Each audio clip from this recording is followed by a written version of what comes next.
So I've been getting bombarded with these ads on YouTube lately. All the hustle culture, passive income, work from your garage, goulash of multi-level marketing, investment scams, cryptocurrency, and business guru nonsense. You know the stuff. Here outside my garage, just bought this new Lamborghini. Want to know the best way of making a big income online? It's making a lot of small incomes online. I'm here within 400 feet of an elementary school to prove the haters wrong and to tell you about an unmissable business opportunity. If you give me your money, I will use my magic powers to guarantee 500% APY.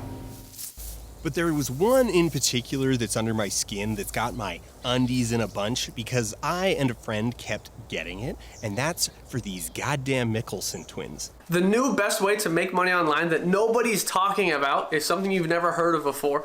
It's using audibles. I've been getting paid $1,000 a month, if not more, just from this app on my phone. And I don't know if you can see this, but it's called Audible. These guys are part of the class of online parasite we'll be calling Contrepreneurs, a mix of con artist and entrepreneur. The kind of thought-fluencing bootstrapper who shows you his Lambo before he shows you his bookshelf to prime you for a pitch on how he can teach you how to be the best small business hustler you can be if only you can put yourself into the right grind set. The phrase that we're going to be hearing a lot as we cover the subject is passive income. That's the thing that's being promised, a source of income that requires little or no active upkeep in order to maintain, like dividends, residuals, and royalties. You put in a couple thousand hours writing a book or making a movie, and then once it's out there, you keep making money as long as people keep buying it. And getting people to buy it is someone else's job. The concept in and of itself is not fraudulent. It is, in fact, a pretty sweet deal, and that's why we should support universal basic income as a political policy. But passive income in a rhetorical context becomes a red flag because of how it's deployed as a very effective lure into fraudulent businesses. Contrepreneurs are a dime a dozen. There's mountains of these people out there because, as we'll explore, it's pretty cheap and it's reasonably legal. We'll get into more detail later, but as opposed to an outright fraud where you sell something that doesn't exist or is deeply misrepresented, the trick of the contrepreneur is to convince you to massively overpay for something with already extremely nebulous value: advice. Now, if we evaluate the grift by its own logical mechanisms, this is a sound strategy. Like, let's set aside morality or ethics and just evaluate it as a business.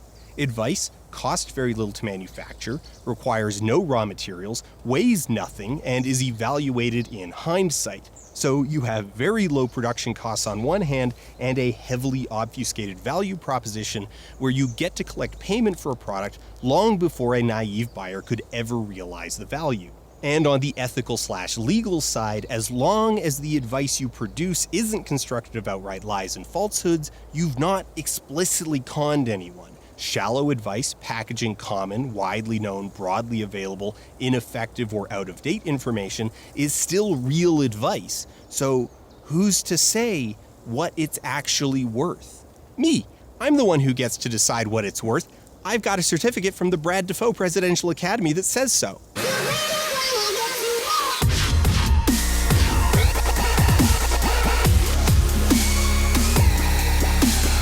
Styling themselves as burnouts turned publishing gurus, these Dollar General Winklevi are the villain of today's video, but I do really want to stress that these guys are not the end boss by any metric. They're not particularly successful, they're not big names in the business, they're only notorious in one niche of the internet, and they're not just clones of each other, but of thousands of other similar hustlers. I want to talk about them not because they specifically need to be stopped, though they do need to be stopped.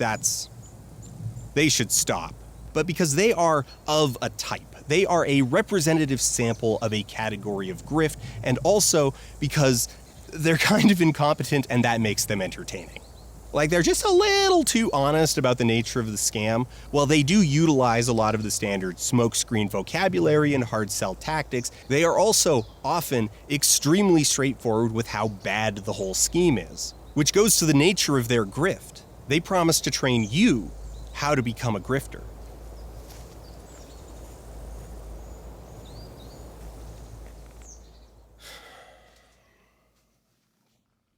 The Mikkelsen twins are Christian and the other one. God, I never remember his name. Christian is the point man in their relationship. He's the one who does all the talking in their videos. He's the one who does all the talking on their podcast, and he's the one whose name is on all of the spam emails. Rasmus. His name is Rasmus. They're twins. I don't even know if I blurred the right one for this joke. In their personal mythology, they were underachieving burnouts, drifting through community college and working part-time at various low-paying jobs like receptionist and takeout delivery driver while smoking the weed every day. Anyway, we only lasted about 4 months there because we couldn't stand it. I find it funny how we didn't have the balls to quit or tell our parents, so we just stopped showing up one day. Good times? Not. We spent the next 3 months smoking pot every single day. What percent of the stories they tell about themselves are actually true is definitely questionable. They do not espouse reliability as narrators and are openly willing to just make stuff up. I feel like you're wondering if you can do this too, I tell Charlotte. She nods her head. 1 sec. I take the backpack off my shoulders, lay it on the ground, and unzip it. I reach my hand in and take out a mint-condition copy of The Freedom Shortcut by the Mikkelsen twins. Take this. It'll tell you everything. The only part of that story that isn't true is when I pulled out a copy of this book and handed it to Charlotte. Although, if this book had existed at that time, that's definitely what would have happened. That said, it's also kinda not worth parsing in any meaningful detail. They're not noteworthy enough to merit an intense background check, and even their obvious fabrications are pretty low rent and unambitious. Who cares if they hand out copies of their book like business cards? How else are they going to get rid of them? Like, they have a whole thing about turning their life around in community college and busting ass to get straight A's, but also admit that all the courses they took were low-stakes filler, if not outright attendance-based, and then they complain that they didn't actually learn anything at college. But you know, it's gotta be at least a little bit above board since they were featured in well-respected business-focused magazine Forbes. Wait, sorry, there's a footnote.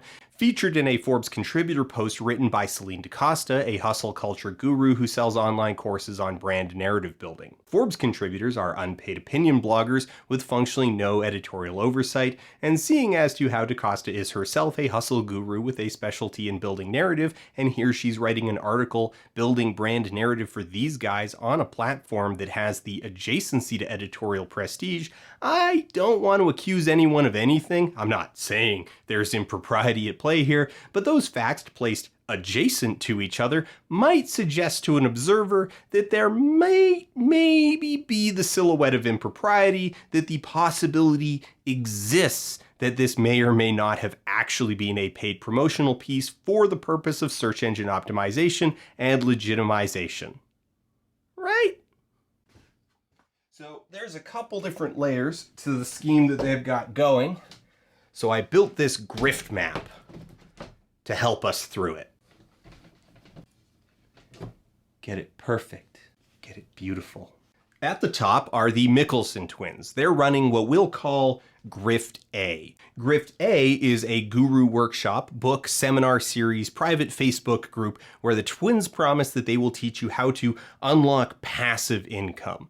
This is ultimately a pretty straightforward workshop grift, and in this layer we can find all the things that you would expect. When you visit the website, there's a fake countdown timer and the assertion that space is limited. The workshop is implied to be live with meaningful time slots, but the presentation itself is of course pre-recorded and slots are available 24 hours a day. Christian references things that just happened, like a certain number of slots filling up, despite the fact that it's pre-recorded and thus that thing obviously didn't just happen. Okay, guys, do we have a deal? There's a chat function on your screen. Please go into the chat and type deal if we have a deal. If you promise that you stick around to the end and just hear what this is all about. All caps, spam it. All right, amazing. Thank you so much. You have to hurry and lock in your spot as soon as I reveal the button to join.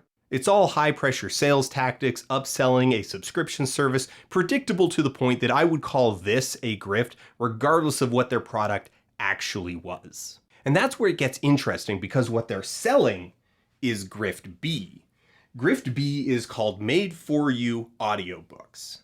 Done for you audiobooks. Done For You Audiobooks. Now, a done for you audiobook, or DFY for short, is an audiobook that you own and makes you money, but is written and narrated by someone else. So I want to be super clear on this. We call these done for you audiobooks because all the work is done for you. So with these, you do not need to narrate anything yourself. You do not need to write anything yourself. You do not need to design any cover yourself.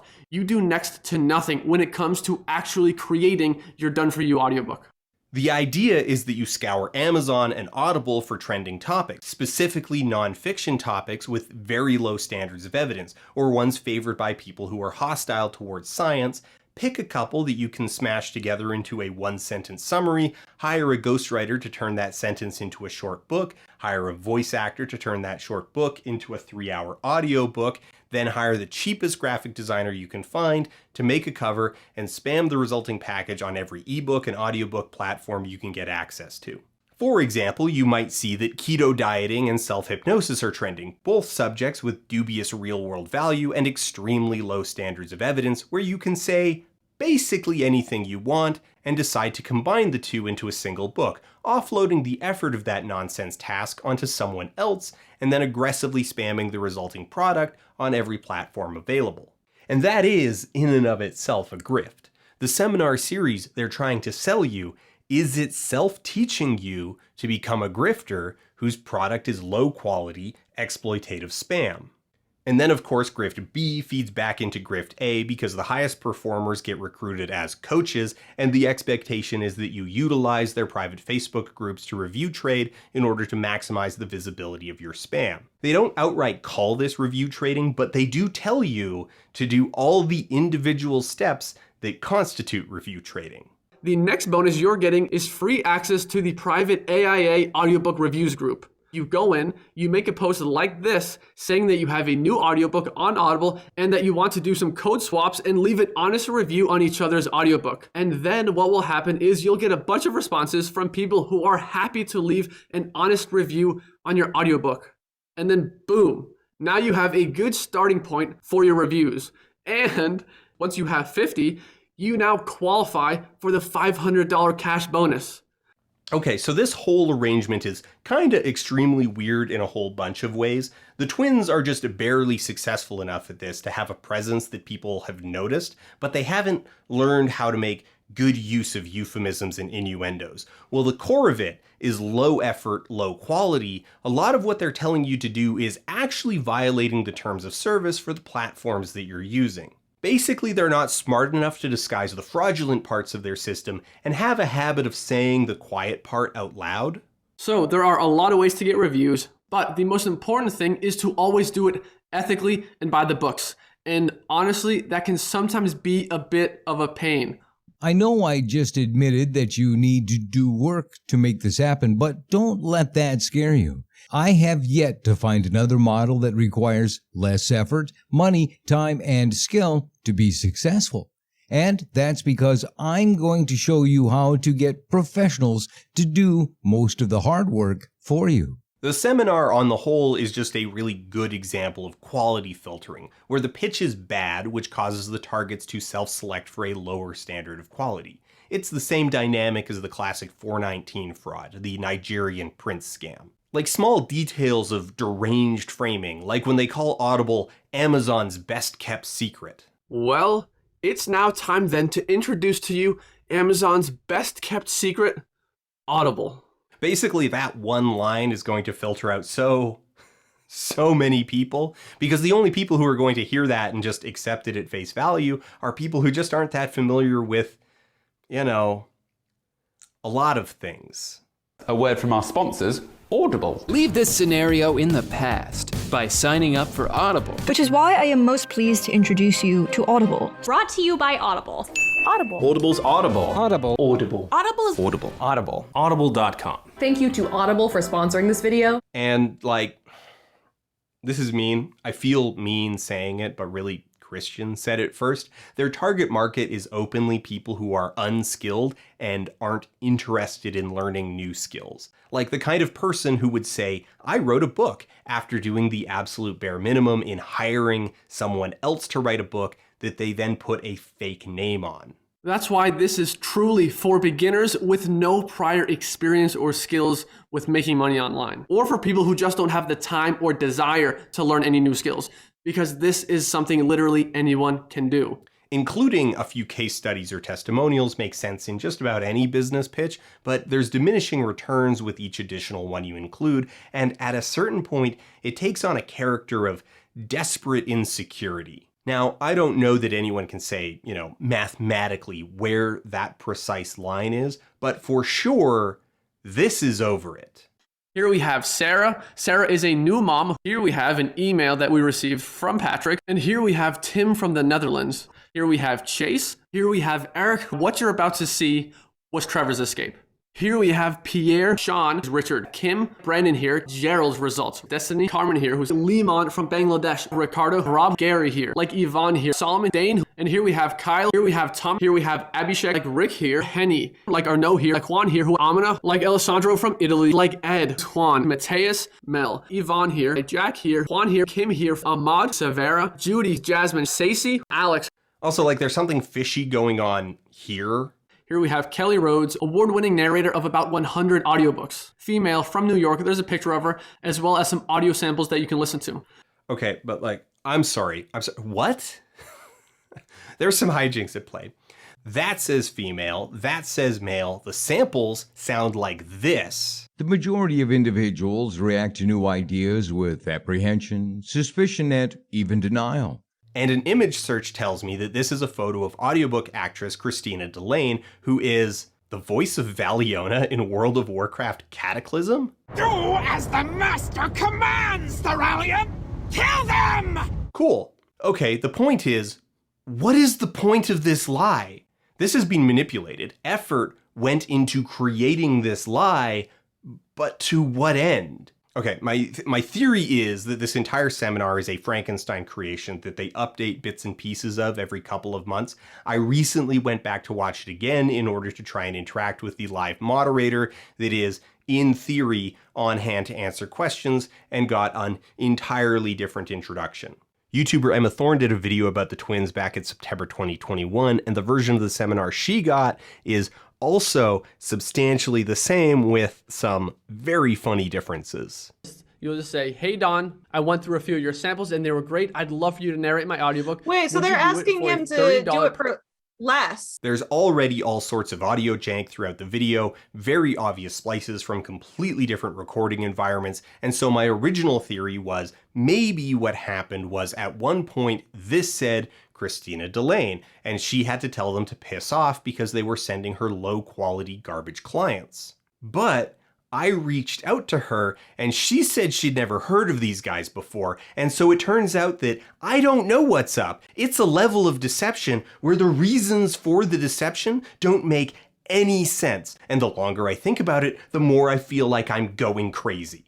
It's all just intended to wear you down. The excessive use of shallow testimonials is there to overload your critical thinking, wear down your skepticism, and push past your concerns so that when it comes time for the hard sell, they can literally tell you to push past your concerns. Even if you're a tiny bit unsure, I need you to go there and secure your spot. What we've learned is the people we want to work with are those of you who take not just fast action, but instant action. So when you want something, you take it, because that tells us you're a big time action taker. The seminar actually does include a few really amazing morsels of information, not information about the publishing industry or how to succeed in any legitimate industry, but for sure some deeply entertaining insights into the twins and their operation. For example, Christian drops this. This right here is just a fraction of our audiobooks that I could fit on one screen. And most of these aren't even on Audible yet, just because I've been too busy, which is exactly why we're looking for partners to do this with.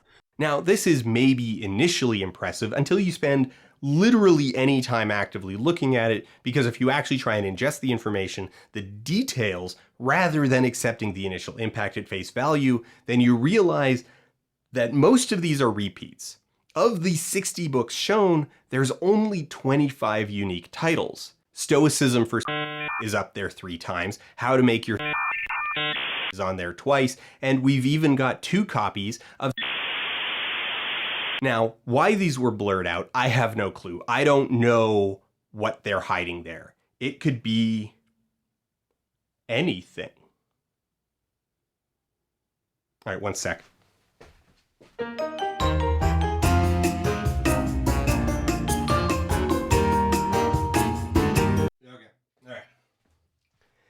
How to Make Your Wildest Sex Fantasies Come True by Molly Harrison. It's worth noting that the stock photo used is like one of the top 20 hits on Shutterstock just by searching the term bondage. 69 Sex Secrets Every Man Needs to Know by Frank Jameson. And then last, but hardly least, we've got Stoicism for Pussies by Stanley Barnes. Now, unfortunately, I wasn't able to track down copies of any of these because despite what Christian said earlier, this right here is just a fraction of our audiobooks that I could fit on one screen. And most of these aren't even on Audible yet. These are not books they hadn't published yet when recording the seminar in early 2022, but rather books they had already published in 2018 and 2019, which have since been taken down. In fact, of the 40 some odd books they are listed as the publisher for on Google Books, a scant few of them are still available in any capacity, and even then, it seems to be mainly because I forgot to check audible.com and instead checked audible.ca. Now, there's a good chance that there's more out there that I just didn't find. Across 45 different titles, they used 43 different pen names, and the only reason I found all these is because they listed themselves as the publisher, and there's titles that I did find that didn't come up in the publisher search but came up through direct searches. It's all just boring details to say that this is probably an incomplete list. And sadly, I wasn't able to get my hands on a copy of Stoicism for Pussies or How to Make Your Wildest Sex Fantasies Come True. Not that it would matter if we did, because we know these 2 ding-dongs didn't actually write them. So without access to any of these books, how are we to discover what comes out of this sausage factory? Why, we give it a go ourselves, obviously. Now, I didn't bother signing up for their actual paid content because it is transparently not going to be worth the money. What they promise as part of that are some one-on-one calls with their coaches, who are just some people who have worked their way up the recruitment ranks, MLM style, access to a case study that I'll talk about in a second here, and the big thing, they claim they will basically hand you your first book subject, saving you the step of scouring Audible trending topics for something to copy. We are going to choose the topic of your first audiobook for you. That way, results for you are much faster, much easier, and most importantly, predictable. The case study is also pretty questionable since in the seminar, they already summarized what this guy did to see his audiobook success, which, hilariously, isn't even the Mikkelsen method. He just took a bunch of books he had already written years and years ago and got them turned into audiobooks. That's not made for you audiobooks, that's just audiobooks. So it was tempting purely to see just how bad I'd get screwed on all this stuff, especially the one-on-one calls, but the cost was just too high. They're asking for over $2,000, and that's before the inevitable upsells, and I know it's not worth this much because I'm a certified worth decider.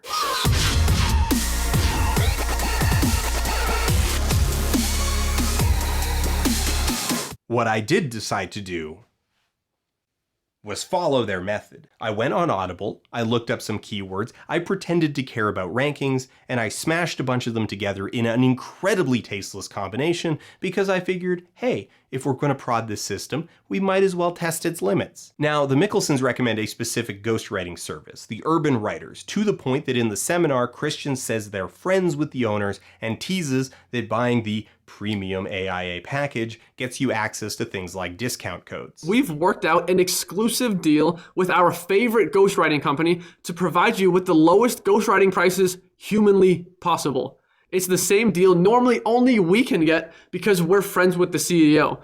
Following all of Christian's advice, minus the options that no longer exist, I picked the cheapest package available, 25,000 words, and let the Urban Writers make as many decisions for me as possible. So, what did I give them? I wanted to test the ethical limits of the system by presenting something that was just ever so slightly over the line, because the hitch in this is that once you submit your pitch to the urban writers, there's a whole back end where the writers basically compete to take posted projects. Obviously, if I cooked up something very deliberately offensive, there's a good chance that no one would take it on as a project, and I wouldn't consider that to be an ethical success of the system. And on the off chance someone behind the scenes did take the job, that's either because they're so desperate that they're willing to write hate speech, or they just already comfortable writing hate speech, and I didn't want to be party to either of those possibilities. So let's keep it at least a little bit lighter.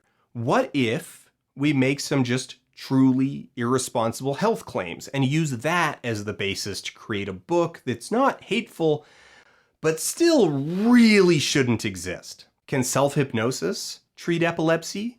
Can it maybe even cure it? We don't have the answer to that, but we have a lot of leading questions that'll let you come to that conclusion on your own in Treating Epilepsy with Self-Hypnosis, a Guide to a Free and Healthy You by Brad Defoe. I cooked up the title, came up with a pen name, threw together an outline that felt like it would at least be able to hit 25,000 words, mashed in keto dieting and something about prions just to cover my bases tag-wise, and submitted it. Now, the Urban Writers as an outfit is worth some scrutiny in their own right. The Urban Writers is the creation of Marco and Natasha Moutinho, a husband and wife team of Canadian entrepreneurs. What's up, everyone? I'm Marco. And I'm Natasha. And we're the Moutinos. The Urban Writers was founded in 2017 as a division of Dibley Inc. alongside Dibley Publishing, both also creations of the Moutinos. No, I don't know why their own name is misspelled on their own website. The Urban Writers manages to look mostly legit at first blush. If you don't know anything about the industry of ghostwriting, then it all sounds normal. The Urban Writers functions as a job posting board for ghostwriting contract. In the Mikkelsen presentation, it is postured as though there's the option to just submit something and walk away, let TUW assign a writer, and then just come back and pick up the deliverables when it's all done. Maybe that was the case in the past, but that was not accurate to my experience, and I suspect I know why. See, the critical word in there was assign. If the Urban Writers are assigning projects to specific writers, then that's not a contractor relationship. That person is an employee. So, and you probably already guessed this, the Urban Writers is in fact a post-Uber gig economy nightmare where freelancers are treated like employees to the maximum extent the owners can get away with. What makes us unique is the culture we have fostered within our community. Yeah, sure. So my pitch gets picked up by Scott. Scott is not his real name because writers at TUW are not permitted to use anything other than a pen name and are subject to disciplinary action if they use their real names, disclose their real names, or provide a means of being contacted outside the platform. They're also not free to negotiate their own rates, but we'll get back to that later. Scott is a champion. Scott took all Brad's insane ideas about prions and keto and self-hypnosis and epilepsy and very delicately tied them together into a somewhat morally defensible product. Just to really drive this point, we like Scott. The end result is not good. It's more or less exactly what you would expect, but it exists and was delivered on time, and that alone is something of a miracle. Before I get into some of the details about the book, I want to talk a bit about those expectations and kinda broadly about ghostwriting itself. I do not mean for this to be in any way an impugnment of ghostwriting as a craft. It's a niche of writing that requires professionalism and a set of specific skills. Ghostwriters need to be able to adopt the voice of their subject and typically need to work under particularly rigorous delivery timelines, something not all writers can do. So a bunch of the flaws and failings that we're going to go into are not strictly the result of ghostwriting in and of itself, but are the product of the overall environment that is curated. So when I say it's exactly what you would expect, I mean that if you know a thing or two about writing long-form nonfiction, then you can probably look at the expectations and draw a few natural conclusions about what the end product more or less needs to look like. The deliverable is 25,000 words. The turnaround is 30 days with a few days in there for administrative slop. So basically 25 days of actual writing, average of 1,000 words per day. That's a pretty stiff pace, but not an absurd requirement of a professional. The big hitch there is research. The main thing that slows down a nonfiction writer is the need to look stuff up, source quotes, and fact-check claims. Depending on the subject, it might take a really long time just to find a couple useful sources, and often the way that you discover a source is garbage is by spending hours and hours processing it. Nothing stings quite as much as spending a whole bunch of time tracking down some obscure 19th century text only to then spend several more hours reading it, only to then come to the conclusion that it contains no insights, no new information, and is incredibly poorly written and not worth quoting. So with these constraints in mind, the number one prediction we can make is that the final product is more likely than not going to be quite shallow and repetitive, leaning heavily on easily available sources. The timelines are just too tight to really delve into the subject or worry about being creative and clever, and you just have to imagine that the emotional investment is going to be pretty low. If you're reading this, you, a friend, or a loved one have likely been diagnosed with epilepsy. Perhaps it's a recent diagnosis, or you've been living with it for years. Regardless, you're no doubt familiar with the challenges that come with this disease. However, there are limits to conventional medicine. Epilepsy treatments don't work for everyone. Sometimes they are ineffective. Other times they are too time-consuming. In the search for respite from epilepsy, sometimes the remedy comes with its own set of caveats. I've studied hypnotherapy for years and have been a firm believer in the power of self-hypnosis. Let's pause for a second and talk about ethics. I said one of my goals in this was to push the ethical boundaries of the system, but shockingly, the system doesn't have any. From the Urban Writer's Own training materials. Do books need to be objective? The short answer is not always. Many of our nonfiction customers have books written because they want to market their business, product, or to further their business interests. They do not necessarily want both sides of the story told, especially when an objective book might harm their business interest, sales, potential customer base.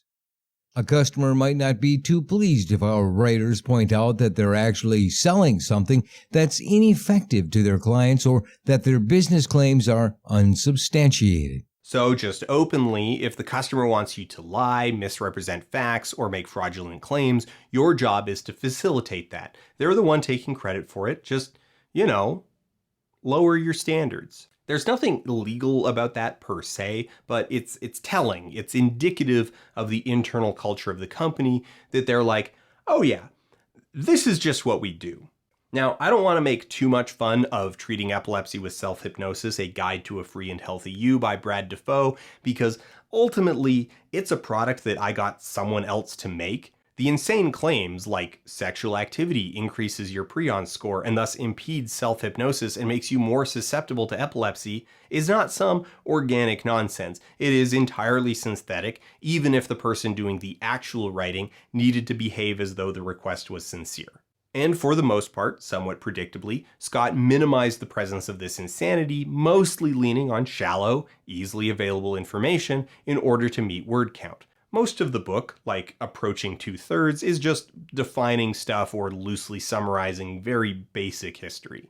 The end result is pretty much what we were expecting, which would support our hypothesis about what needs to be done to get something like this done. But I'm not satisfied with that. That feels too distant, too sterile. Like, sure, I know what it's like to write thousands of words of nonfiction. I know what it's like to do research, and I even vaguely remember what it's like to have meaningful deadlines, but that's not the same thing.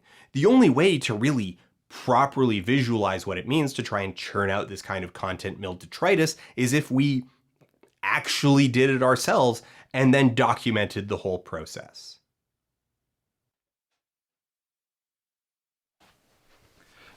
It's fine. So I've been digging into these ghostwriting outfits and really looking at the numbers that are involved. So I'm commissioning this book from the underground writers, and then in parallel with that, I am going to try to also write a book at the same pace. And the topic that I've selected for myself at the moment is A Skeptic's Guide to Hypnosis. So the book is going to be 25,000 words. I'm giving myself a month to do it. They assume 1,000 words per day. So that's 25 writing days plus 5 days for like editing and administrative slop and then delivery to the client. So I want to try to keep pace with that. So I'm going to try to do 1,000 words per day for 25 days on the subject of hypnosis.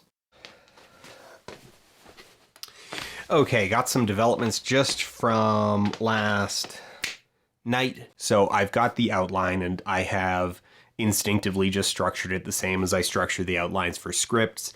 And I could just try to write it the way that I normally would. And then afterwards, try to bulk up the word count, basically.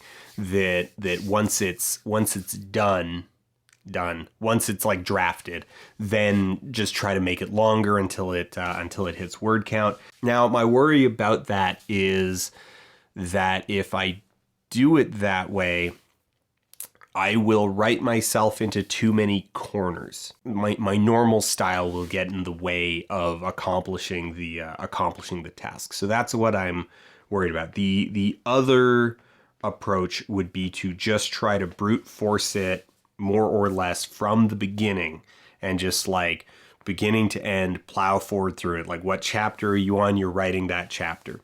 Of course, many people outright dismiss hypnosis as a thing entirely, insisting that it's all an outright hoax, and the motivations for making this claim aren't without justification.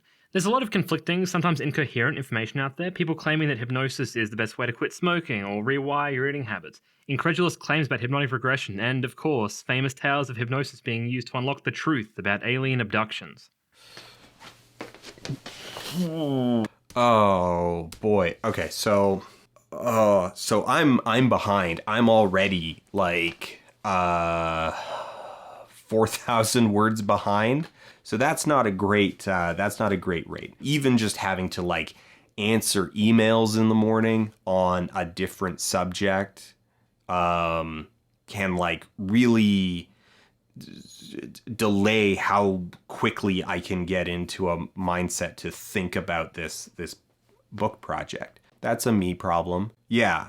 So I think I'm going to stop this, find one of these Mikkelsen books, and like just like read the free excerpts, whatever, like just get the voice. Just try to get that writing voice and then go back and try and stretch what I've got like taffy. Okay, today was fun, but I think my batteries are dying, so I'm going to try to be quick here. I managed to get through over 2,500 words today. I learned some like really weird, interesting historical facts in writing about the history of hypnosis. Turns out that Mesmer was a real strange guy. Yeah, I'm feeling good about today. Went well.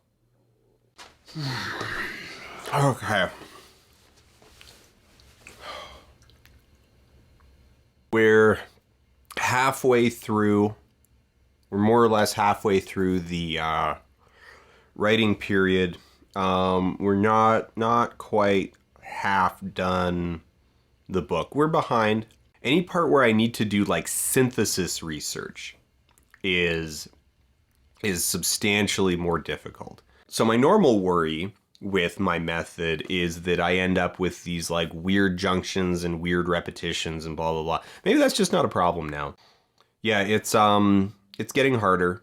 I don't know. There's some things that I'm worried about. And I'm behind.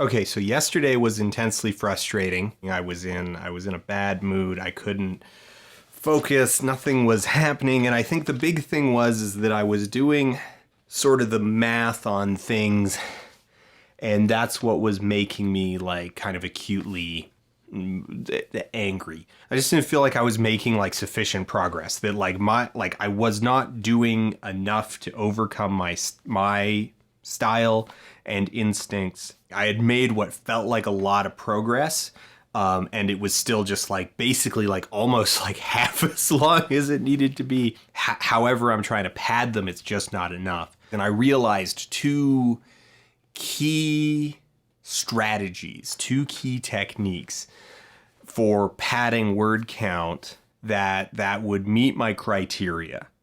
So the first one, definitions. Define words. Spend a lot of time defining words. You can eat up a lot of word count and like at very low effort by just including more definitions. Classic coping technique of the stressed freshman, just include more definitions. The other is quotations. Use more quotations and overquote. The ghostwriting company that I've commissioned won't allow their writers to have more than 10% of a book be quotation. Okay, so we'll take that as a baseline. 10% of a book is a lot of the book. So that's like 5 pages. There's an entire like 2 days of writing that are just gimmies. So rather than treating that 10% as a limit, treat it as a budget. Use it or lose it. Comedian magicians and skeptics Penn and Teller on their 2004 program Bullshit dismissed stage hypnosis as merely collective imagination, which does strike me a bit as dismissing a sandwich as merely a collection of bread, fillings, and condiments. Perhaps the most fascinating thing about hypnosis demonstrated by the stage hypnotist is the mundanity of it, the persuasive power of set and setting, the power of suggestion in a collaborative, negotiated relationship, the amplified state of being open to being persuaded, and the ways in which that is, in and of itself, interesting. All right. It's midnight. I want to get this done with. It's pretty bad from a structural standpoint, and there's not really a clear focus. So it's all right. That's all right. We're over halfway. We're halfway there. We got 10 days to do the remaining half. So it is what it is.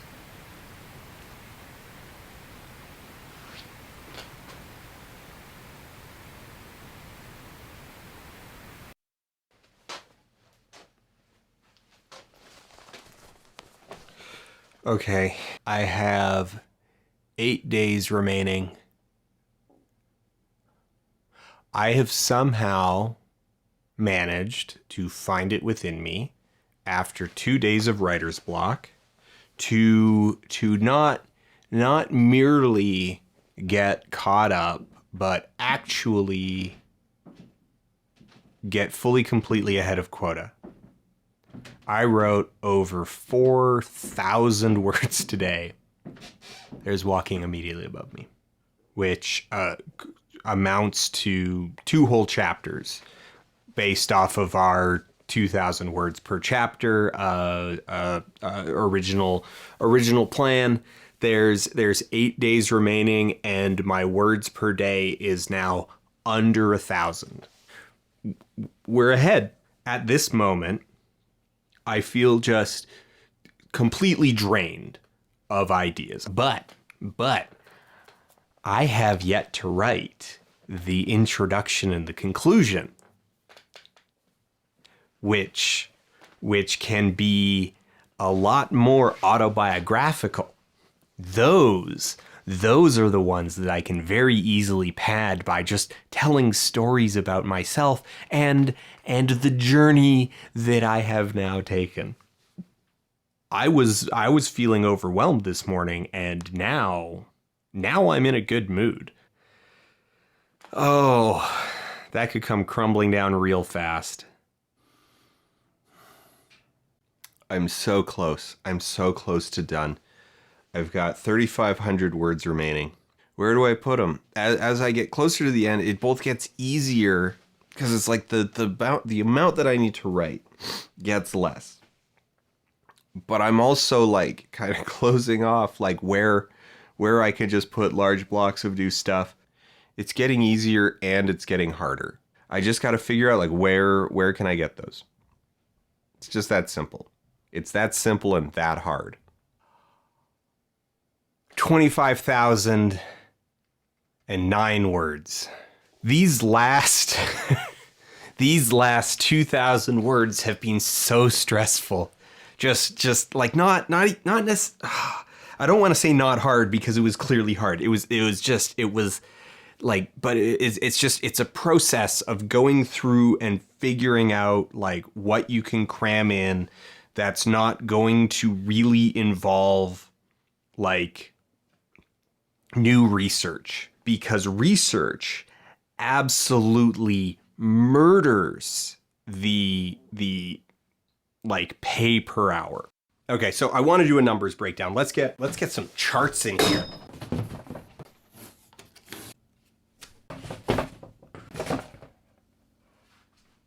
Okay. The standard rate for a ghostwriter at this level is about 10 cents per word or $10 per 100 words. At that rate, 25,000 words should cost about $2,500. That may seem expensive at first blush, but let's really break it down. On a 25-day writing cycle, that's only $100 per day. If you constrain it to 8 hours of work a day, that's only $12.50 an hour. Not the worst, but it's not really anything to write home about. That 25-day cycle also comes with the expectation of writing 1,000 words per day, which, as has been demonstrated, is a pretty substantial ask if the process of writing also includes meaningful amounts of research. It is by no means impossible if you have the luxury of treating it as a full-time job, which 10 cents per word kinda just barely crosses the line on. And this 25-day expectation doesn't include slack for the editing process. If you maintain this pace and do one book a month, you're only making $30,000 per year before taxes. Depending on what city you live in, that might be an honest, modest living or barely covering for your half of the bunk bed. In my own writing exercise, I kept track of all the hours I was spending doing research, the hours I was spending physically writing, and all in all, it took me a little over 84 hours to throw together a very low quality, very repetitive book. And while those hours reflect the time I was spending at the computer actively working with a stopwatch running, they don't reflect the time I spent worrying about it, thinking about it in the shower, looking up information on my phone at the grocery store, and generally letting it ruin my life. Even the days where I wasn't sitting down and working on it, the days where I was burnt out and miserable, those days were still about the book. Avoiding working on the book takes almost as much energy as working on it. In fact, the reason the time spent actively writing is so low is because I was actively trying to keep it low, because I and Scott were not being paid 10 cents per word. For the Rising package with the Urban Writers, I paid $603.75 to cover both writing and editing. My writer was paid 1 cent per word, $250 for 25,000 words. 250 of that 603 goes to the writer, the rest is a split, almost 50-50 between the editor and TUW itself. In one sense, I spent only 84 hours writing A Skeptic's Guide to Hypnosis. Honestly, not that absurd. In another sense, I spent 84 hours writing it. At this pay rate, at 1 cent per word, that's $2.97 an hour. The Urban Writers don't just need to do 1,000 words per day in order to make something even resembling a living. They need to do 1,000 words per hour. And all of this, I'm just sitting here thinking about the fact that this is the most, like, this as an exercise is so comically stacked in my favor because I know exactly what it is. I know what my standards are, and I know that I, as the commissioning person, I'm not going to read a submission that I make and go, oh no, you're taking this the completely wrong direction that I want. You know, no, I don't want you to talk about like this aspect. I don't want you to frame it this way. I don't want you to discuss these elements. I'm not going to surprise myself with those kind of constraints because I am the person who would be the source of those constraints. Which means that, you know, there's no real stress. And while I was tracking my like theoretical pay, no one is actually going to pay me $250 now that the book's done. So that's not a stressor that was hanging over my head. All of the stressors that I needed to deal with in this exercise are purely self-inflicted. It's trying to stay to a schedule. It's trying to maximize words per hour in order to keep a derived theoretical number from getting just awful. They're fake rules that I have self-imposed as a creative exercise in order to get a glimpse at like what is required in order to do this thing, and in order to like have material to use as I work through the rest of the process of this ecosystem, and that's not, you know, authentic. So I am keenly aware of the ways in which my interaction with this is just very, very emotionally different from someone who is relying on this for income. If I actually had the threat of losing, you know, my grocery money if I didn't have this done in 2 more days, I don't think I would be able to work at all. I think that would be just like a paralyzing amount of extra stress. Like if I needed this money, if I needed that $250, then I would absolutely be doing, you know, whatever it took. If I can write this whole thing in 3 weeks, that gives me a week of slop for revisions and changes and getting sick and just dealing with life. If I can write it in 2 weeks, then I like, it doesn't matter that my words per hour and my pay per hour got bad. I'm just done it that much faster. And in theory, if I can turn it in and they can sign off on it and we can deliver, I can start the next project and I might make $500 this month. That's miserable. That's nightmarish. It's terrible. It's just an awful, awful, awful arrangement. So I'm under no illusion that what I did is comparable to the bad deal that others are actually operating under. And you know what? This makes some sense in the scope of things, because at the end of the day, this is what the Urban Writers was founded to do. Dibley Publishing, the thing the Motinos made shortly before making the Urban Writers, let's take a look at their output. A complete guide to mining cryptocurrency. A Stoic's journey, mindfulness for beginners, how to stop procrastinating, manifesting, how to use the law of attraction to manifest your dreams. Why, this all sounds like the Mikkelsen method. In March 2017, Marco and Natasha decided to start a self-publishing business in the pursuit of earning passive income. This evolved into the Urban Writers we know and love today. The Urban Writers exist specifically because this grift needed a steady source of cheap writers. The numbers just don't work out if you have to pay writers $2,500 per book, which, as we've already pointed out, is still not great pay. Bringing this all back to the GRIFTMAP, we've got the Mikkelsens doing Grift A, which is teaching you how to do Grift B, which involves utilizing outfits like the Urban Writers, who are themselves engaged in Grift C, which is basically the whole of the gig economy. All of this is just trying to exploit the next person down the chain. Readers and actual creatives, the people who actually make stuff, are just gristle to be churned through.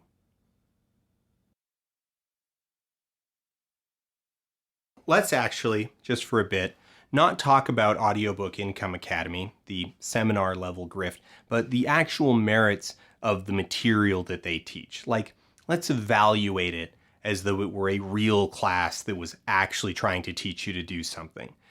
There are, in my mind, two major outstanding problems with the Mikkelsen method.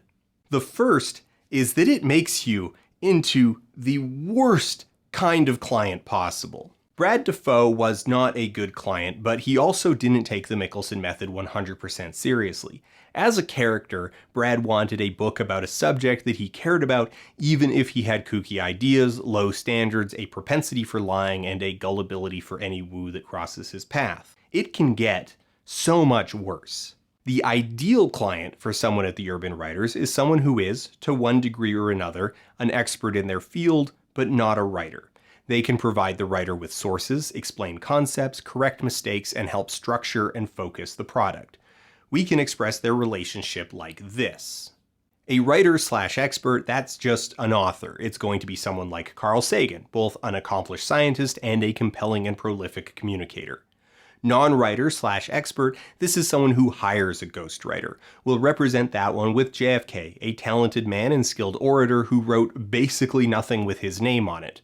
Really, this one extends to most politicians, actors, and athletes, and the majority of autobiographies fall into this category. A writer/non-expert, that's a ghostwriter. Mikkelsen students are the worst square on the board, neither writers nor experts, clients who specifically don't know much of anything about their chosen subjects and don't care. They didn't decide to write a book about a subject that they're interested in, they chose a subject that had favorable metrics on the storefront. If the writer runs into problems with the client's outline, the client can't help.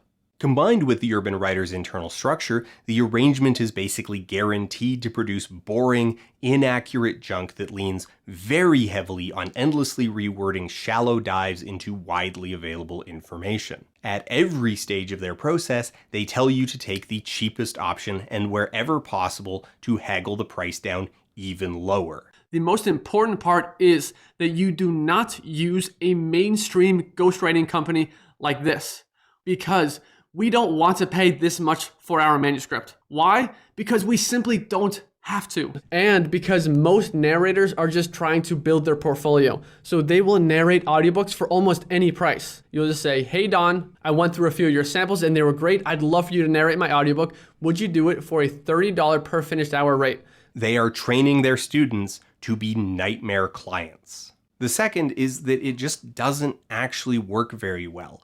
Part of that is because it's self-defeating. People who are willing to shamelessly commission a book about a nonsense subject that they know nothing about, purely because it shows up in a word cloud of popular subjects, the entire thing is so openly allergic to work and expertise that the personality matrix needed to succeed basically eliminates people who aren't sociopaths. By definition, this stuff is low effort to produce, which means there's a ton of competition. And while corporations like Amazon clearly have an incredible tolerance for spam, trash, and misinformation, they do still have their limits. Taken as a whole, the method is a machine structure to produce low quality, low content junk that will only attract legitimate readers and listeners by deception. And like, you know things are just dire when I'm telling you that the crystal healing crowd deserves better than what they're getting from these guys. The thing is that they know it doesn't work. They don't use their own method, at least not anymore. Remember all these? This right here is just a fraction of our audiobooks that I could fit on one screen. And most of these aren't even on Audible yet, just because I've been too busy. And remember this little tidbit. These are not books they hadn't published yet when recording the seminar in early 2022, but rather books they had already published in 2018 and 2019, which have since been taken down. All their junk is from 2018 and 2019. They were doing this. They were making low quality audiobook spam, but they don't do it anymore. They've stopped and pivoted to selling the method instead.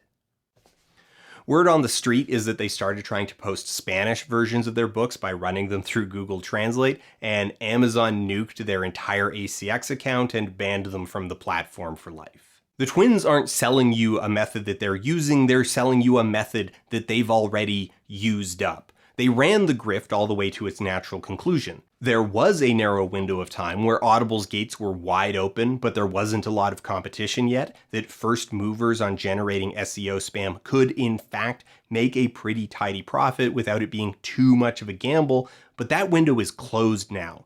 The time has passed. Because when it comes to making money online as a beginner, you want to find something that has low competition. And Audible is that new thing. It's so new that there's not many people doing this. The well isn't dry, strictly speaking. Low quality dieting, wellness, new age, and crypto garbage will always be a viable niche to some degree, but there's a hell of a lot of people lined up around it. Because they are right about one thing. It's easy. It's not easy for the Scots of the world to crank out 25,000 words a month on nonsense for less than $3 an hour. Scott's life sucks, but it's pretty easy to find a Scot to inflict that on, because there's a whole ecosystem of people willing to trick people like Scott into thinking they're getting a good deal. And to some degree, it's a sign of the times. These kinds of grifts never go away. They're always somewhere in the background, but guys like this come out of the woodwork when times are tough. What really gets to me, what really makes me angry, is that they always hit on the same button where they shift the blame. Self-publishing as a concept has incredible power to allow voices that big publishing corporations didn't see as widely marketable in the past to get their stories out there to the people who want to read them. What's up, my fellow small business supporters? That's how I greet everyone on my channel, Savvy Writes Books. Dan, thank you so much for having me on your channel today to talk about the very important topic of publishing industry scams, especially in relation to the Mikkelsen twins who are out here making an absolute mockery of my industry. With the rise of self-publishing has, of course, come the people who want to cash in on the shovels that they can sell to aspiring authors who see gold available through selling books on a top online retailer like Amazon. As a result, there is nothing that annoys me more than people like the Mikkelsen twins who take the concept of self-publishing, which should be a groundbreaking form of industry disruption for small presses, and turn it into a multi-level marketing style grift. For example, take their podcast episode, Is Amazon Publishing Guaranteed to Work?, which is full of MLM adjacent dog whistles and some of the worst elements of toxic work culture. You know, you hear those people, they come to us and like, listen, I've tried 8 different things online before. You know, they almost have tears in their eyes. I've done 8 courses and they were all scams. None of them worked. And it's because their understanding is that when you jump into the business model, it just makes money for you. When they say Amazon publishing, they're talking about their specific methods of publishing on Amazon that you can pay them for. It's as close to a foolproof business as it gets, as long as you actually do the work. It's very, very hard to lose money. This is how many business gurus and MLM scammers alike tend to block themselves off from criticism, by framing any failure as your fault rather than a flaw in the system itself. From the start, the Mikkelsen twins set us up with this expectation. They start telling you that what you need to do in order to work hard enough and not give up your dream. They tell us success is guaranteed if you allow it to be guaranteed. How you fail is you quit. This mentality plays into the way that many MLMs, business gurus, and overall entrepreneurial grifters prey on our tendency to give into the sunk cost fallacy. If we've come this far, we'd be failures to quit, right? Even if the next step involves paying someone else even more money. Plus, it has a little bit of that manifestation BS slid in there as a treat. Success is guaranteed if you allow it to be guaranteed. Because I'm the only thing holding myself back, right? Of course I'm just scared of success. Everyone who isn't a billionaire must have manifested their failures by being too scared to work hard. Those things you need to do to work hard, of course, include investing more money in yourself, which is really code for investing more money with them. People who have been listening to us for a while have heard us say this many times. I 100% subscribe to the belief that, and I mean this literally, is that success is inevitable guaranteed. It is guaranteed if you allow it to be guaranteed. It is a choice that is in your control. How you fail is you quit, and quitting is a decision that you made. And then I know what some people are going to think. They say, no, I ran out of money. So that was not me quitting. I just didn't have a choice.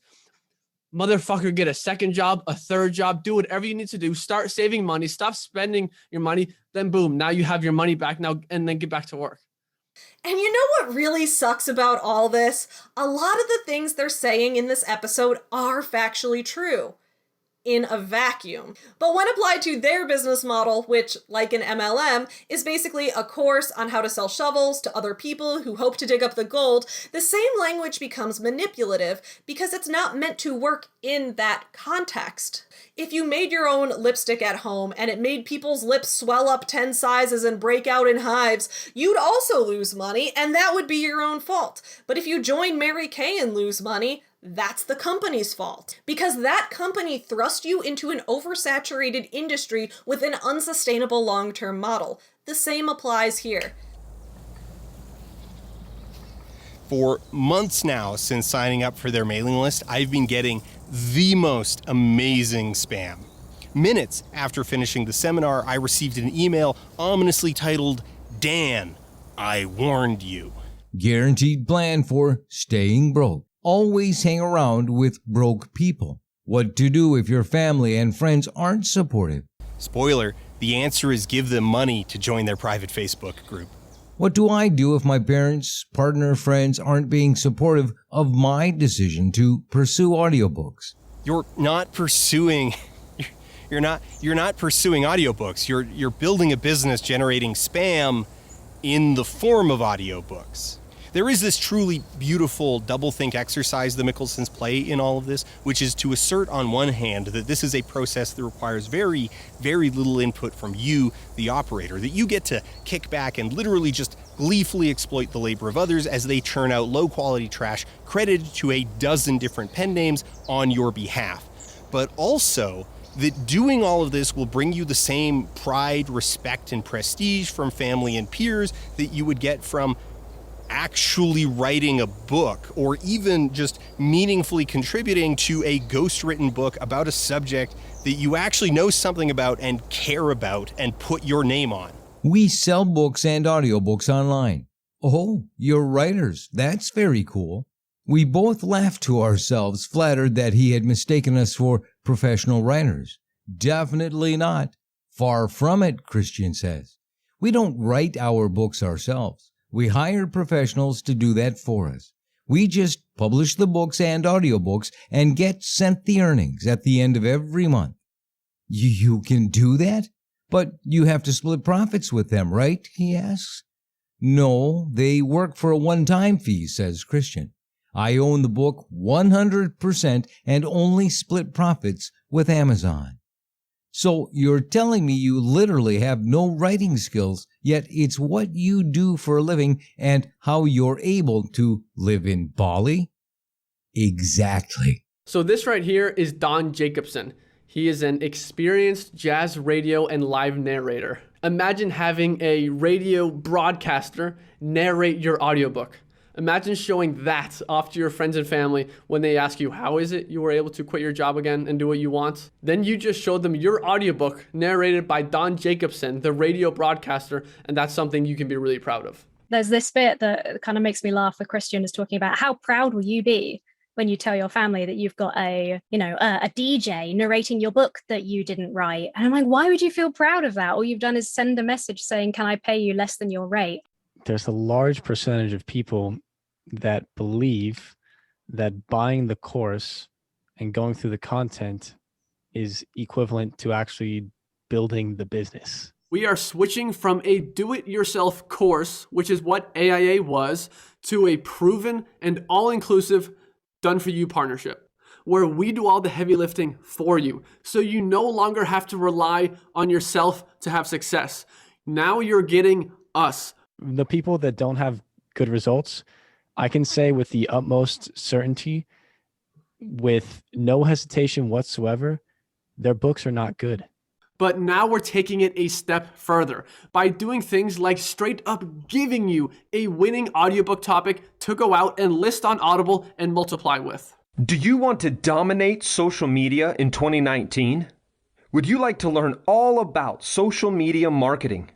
Are you looking to take your business to new heights with up-to-date social media marketing?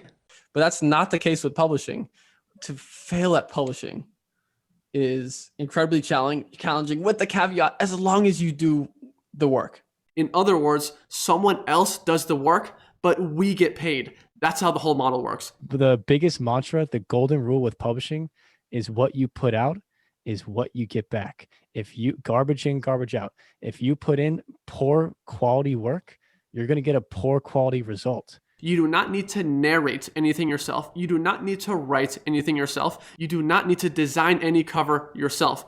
You do next to nothing when it comes to actually creating your done-for-you audiobook. And we need you to show your commitment, because if you aren't committed, then we shouldn't invest our time, our money, our team, our everything in you, because we're in this together now. Motherfucker, get a second job, a third job, do whatever you need to do. Start saving money, stop spending your money, then boom, now you have your money back now, and then get back to work. Let's close this out. The Mikkelsens are not unique. As I said before, they are simply an entertaining example of a type. They're not alone, and they're not even flying solo in their own venture. This thing that they're doing is part of a whole ecosystem. It relies to some degree on the complicity of the platforms. Amazon has an incredibly high tolerance for low-value repetitive spam, though to give Amazon an absolutely microscopic amount of credit, they do have their limits and people are actively evading the rules. More directly, the Mikkelsens rely on gig economy arrangements like the urban writers because the only way the economics work out is if you can underpay your writer 90%. The urban writers, in turn, use the Uber model. They onboard far more writers than they have clients to service and make writers compete with each other, ensuring that anyone looking to churn out content mill gristle will enjoy quick turnarounds and low prices. Now, I didn't post Treating Epilepsy with Self-Hypnosis, a guide to a free and healthy you, onto Kindle or Audible because, I just don't want it wandering free. It's a book that shouldn't exist. But I did post A Skeptic's Guide to Hypnosis, since that one is just a little sloppy. Caveats on that, I didn't do any review trading, I didn't spam it anywhere, and definitionally, I think a book with skeptic in the title is not going to hit the typical target market. But at the root, I actually just took the Mikkelsens at their word and pushed it out onto Amazon to make me some passive income. In the months that A Skeptic's Guide to Hypnosis has been available, it has sold 1 copy. They hedge their pitch by saying that their results are real but not indicative nor a promise, and that's legally accurate but not spiritually. The implication that they allow to follow that disclaimer is that while their success and the success of all the testimonials they include is exceptional, your success will probably be proportional. If you're making even 10% of their highest performers, a mere 1/10, then that's still a few $100s a month, right? What they don't cover is that your success can be, and most likely will be, 0. That you will in fact end up down hundreds of dollars from underpaying some overworked gig writer and thousands of dollars from buying their course. They say it's worth thousands, they say it's worth tens of thousands, with numbers they pulled right out of their ass, and that the thousands they charge is a bargain so good that it's practically theft. What you're getting today is all the bonuses right here, you know what they are, for a bonus value of over $21,000, bringing the total value of everything you're getting today to $56,000. And you can get it all right now for just one small investment of $19.95.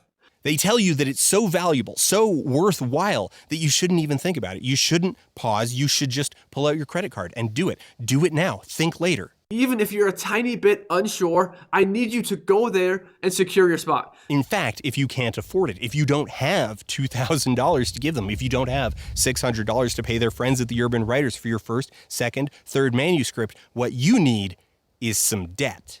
And if your card gets declined, which is completely normal, try again, or just give a quick call to your bank and approve of the transaction and it'll go through. So guys, there's good debt and there's bad debt. This here is taking on good debt. Because the thing is, saying yes to this is a mental game. You know you want it. You know you need it. What they're offering is less than worthless. It's predatory, it is actively harmful, and I'm qualified to say that because I'm the worth decider.